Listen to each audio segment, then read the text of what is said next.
Praise the Lord. आप सबको जय मसीह की। मैं परमेश्वर का धन्यवाद देता हूँ आज की सुबह दिखाने के लिए। एक और दिन परमेश्वर ने हम सबके जीवन में जोड़ दिया। हम परमेश्वर को कोटि कोटि धन्यवाद दें। एक नया संदेश लेकर मैं आपका दोस्त पास्टर राजवंशी आपके सम्मुख उपस्थित हूँ। और आज का संदेश जो है वो बहुत ही संवेदनशील है, बहुत नाजुक है, बहुत ही महत्वपूर्ण है। और इस बात को समझने की ज़रूरत है कि हम चाहे अच्छी बातें कर रहे हों चाहे बुरी बातें कर रहे हों, परमेश्वर हर एक बात को कान लगाकर सुन रहा होता है। हम किसी की बुराई कर रहे हों या हम किसी की बड़ाई कर रहे हों, हम व्यर्थ की बातें कर रहे हों या हम परमेश्वर की बातें कर रहे हों, आत्मिक बातें कर रहे हों, संसारिक बातें कर रहे हों, सब बातों को परमेश्वर कान लगाकर सुनता है। और इसीलिए बहुत ही सावधान और सतर्क रहने की ज़रूरत है कि हम क्या बातें कर रहे हैं। जब हम 2-4 लोग इकट्ठे होते हैं तो उस समय हम क्या बातें कर रहे होते हैं। आज इस विषय पर बातचीत करेंगे। ध्यान से सुनिएगा और सतर्क हो जाइएगा, क्योंकि बहुत ज़रूरी है कि जब हम इकट्ठे होते हैं तो हम क्या बातें कर रहे हैं। Praise the Lord. तो बने रहिए मेरे साथ, पूरा संदेश सुनिए और इसे शेयर भी कीजिए ताकि और भी लोग इन बातों को जान सकें। मैं आपसे गुजारिश करता हूं कि मेरे इन चैनल्स को सब्सक्राइब कीजिए, बेल आइकन को दबाइए ताकि नोटिफिकेशन आपके पास पहुंचे, नया वीडियो नई जानकारी बिना व्यवधान के आपके पास पहुंच जाए। मैं आप सभी का हृदय से धन्यवादी हूं कि आप सभी ने मेरे लिए प्रार्थना की और कर रहे हैं मेरे लिए प्रार्थना। परमेश्वर मुझे धीरे धीरे रिकवर कर रहा है। मेरे अंदर थोड़ी सामर्थ्य आती जा रही है, जिसकी वजह से मैं रेगुलर वीडियो बना पा रहा हूं। आप सभी का हृदय से धन्यवाद। परमेश्वर का भी कोटि कोटि धन्यवाद। परमेश्वर ने मुझे उठाकर खड़ा किया है। मैं आपसे गुजारिश करता हूं कि इसी तरह से मेरे लिए प्रार्थना करते रहें और हम मिल के परमेश्वर के राज्य की तैयारी करेंगे। मैंने आपको बताया था अपने पिछली 2 वीडियो में कि परमेश्वर ने मुझे एक दर्शन दिया एक हॉस्पिटल के लिए, और वो दर्शन तो बहुत बड़ा है और एक असंभव सा काम है। लेकिन मैं जानता हूं कि परमेश्वर के लिए कोई भी काम असंभव नहीं है। परमेश्वर हर एक काम को संभव बना देता है। जब वो नूह से एक जहाज़ बनवा सकता है, जब वो मूसा से एक समुंदर को 2 फाड़ कर सकता है, जब वो दाऊद से गोलियत को मरवा सकता है, तो ये छोटा सा काम मेरे और आपके लिए कुछ भी नहीं है। तो इस काम में मेरी सहायता कीजिए, मदद कीजिए। सबसे पहले हमें हॉस्पिटल के लिए ज़मीन की ज़रूरत है। अगर आप इसमें मेरी हेल्प करना चाहते हैं तो हम मिलकर परमेश्वर के इस दर्शन को पूरा करना चाहते हैं। मैं चाहता हूं कि हम सब मिलकर परमेश्वर के इस दर्शन को पूरा करें, क्योंकि बहुत ज़रूरी है कि हम इस काम को करें। क्योंकि जब मैं हॉस्पिटल में था तब परमेश्वर ने मुझे दिखाया कि किस तरह से गरीब लोगों के लिए मुश्किल है हॉस्पिटल में एडमिट होना, हॉस्पिटल में दिखाना। दूसरी बात कि जो हॉस्पिटल जो हैं आजकल बिजनेस बन गए हैं। किसी की डेथ हो जाती है तो वेंटिलेटर पर क्या होता है, मरे हुए इंसान को वो रखते हैं कई दिनों तक और अपना पैसा बनाते हैं। तो ये चीज़ें जो हैं परमेश्वर को अच्छी नहीं लग रही हैं। परमेश्वर ने चाहा है कि हम धीरे धीरे इस कार्य में आगे बढ़ें। परमेश्वर चाहता है, परमेश्वर ने मुझसे बातचीत की और एक प्रोजेक्ट मुझे दिया है। इसमें मुझे आप सबकी ज़रूरत है। अगर आप चाहते हैं मेरे साथ मिलकर इस कार्य को करना तो सबसे पहले ज़मीन का बंदोबस्त कीजिए, ताकि हम ज़मीन के बिहाव पर लोन ले सकें, या परमेश्वर अपने लोगों को खड़ा करेगा कि परमेश्वर के लोग मिलकर पैसा लगाकर वहाँ पर एक भव्य हॉस्पिटल बना सकें। प्रार्थना में रखिएगा इस बात को, क्योंकि बिना प्रार्थना के कोई भी काम संभव नहीं है। Praise the Lord. और अगर आप मेरी मिनिस्ट्री के लिए और मेरे चैनल की ग्रोथ के लिए कुछ हेल्प करना चाहते हैं तो ये नंबर हैं। इस नंबरों पर आप पेटीएम या गूगल पे कर सकते हैं, और यही नंबर आप यूज़ कर सकते हैं हॉस्पिटल की ज़मीन के लिए। ये मेरे व्हाट्सएप नंबर हैं, इन पर आप मुझे मैसेज कीजिए या कॉल करके मुझसे बातचीत कीजिए। परमेश्वर आप सबको इसका प्रतिफल 100% लौटा कर देगा। Praise the Lord. True pulse में आज का सवाल है कि राजा सुलेमान को परमेश्वर का भवन और राजभवन बनाने में कितना समय लगा, कितने वर्ष लगे। जानते हैं तो कमेंट्स में लिख दीजिए, नहीं तो डिस्क्रिप्शन में आपको इस सवाल का जवाब मिल जाएगा। ये पहला राजा की पुस्तक में लिखा है, देख लीजिएगा। मिल जाता है तो ज़रूर लिखिएगा। Praise the Lord. आइए एक छोटी सी प्रार्थना करके आज के वचन को शुरू करेंगे। प्रभु जी, मैं धन्यवाद देता हूँ आज की सुबह दिखाने के लिए, और विनती करता हूँ प्रभु जी आज के वचन को भी शेयर करने मेरी मदद सहायता कर। मेरे होठों को, मेरे दिल दिमाग को छूकर ब्लेस कर। मेरी आत्मा, मेरा शरीर तेरे ही कब्जे में रहे, ताकि बोलने वाला मनुष्य नहीं बल्कि तेरा आत्मा हो। जितने भी लोग इस वचन को देख रहे हैं, सुन रहे हैं, उन सब पर मैं तेरी आशीष बोलता हूँ। हर एक को आशीषित कर, हर एक की रोग, बीमारी, चिंता, परेशानियाँ, दुख, तकलीफें, लड़ाई झगड़े, तफरके, मनमुटाव, बांझपन, कर्जा, नशा, बेरोजगारी, कमी घटिया, बुरी बीमारी, तलाक की समस्याएं हर एक घर से दूर कर दें। प्रभु जी, जिन घरों से लोग चले गए हैं, नाराज़ होकर चले गए या खो गए हैं, उन्हें वापस घर लेकर आता कि उन घरों में आनंद मनाया जा सके। जितने भी लोगों ने कल यूट्यूब पर प्रभु जी और व्हाट्सएप पर मुझे मैसेजेस करके अपने प्रेयर रिक्वेस्ट भेजे, उन सब की प्रेयर रिक्वेस्ट को मैं तेरे सम्मुख लेकर आता हूँ और विनती करता हूँ प्रभु जी, हर एक पर दृष्टि कर और हर एक की रोग, बीमारी, चिंता, परेशानियाँ, दुख, तकलीफें अपने सामर्थ्य नाम के द्वारा दूर कर दे। नाम बनाम सबके जीवन में अद्भुत और बड़े काम कर, यीशु के नाम से मांगता हूँ, आमीन।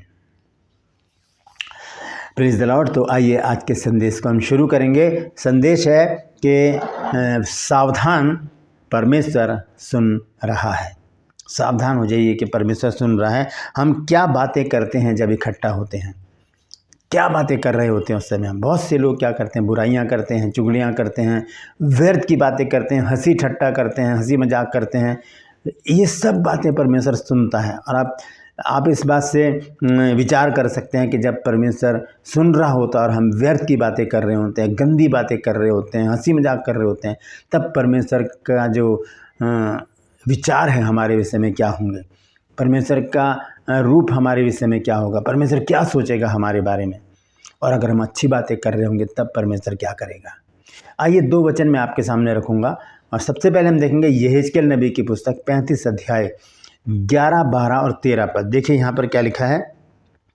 यहाँ लिखा है, इस कारण परमेश्वर यहोवा की ये वाणी है, मेरे जीवन की सौगंध तेरे कोप के अनुसार और जो जलजलाहट तूने उन पर अपने बैर के कारण की है, उसी के अनुसार मैं तुझसे बर्ताव करूँगा और जब मैं तेरा न्याय करूँ तब तुम में अपने को प्रकट करूँगा। ठीक है, आगे देखिए क्या लिखा है 12 और 13 पद में।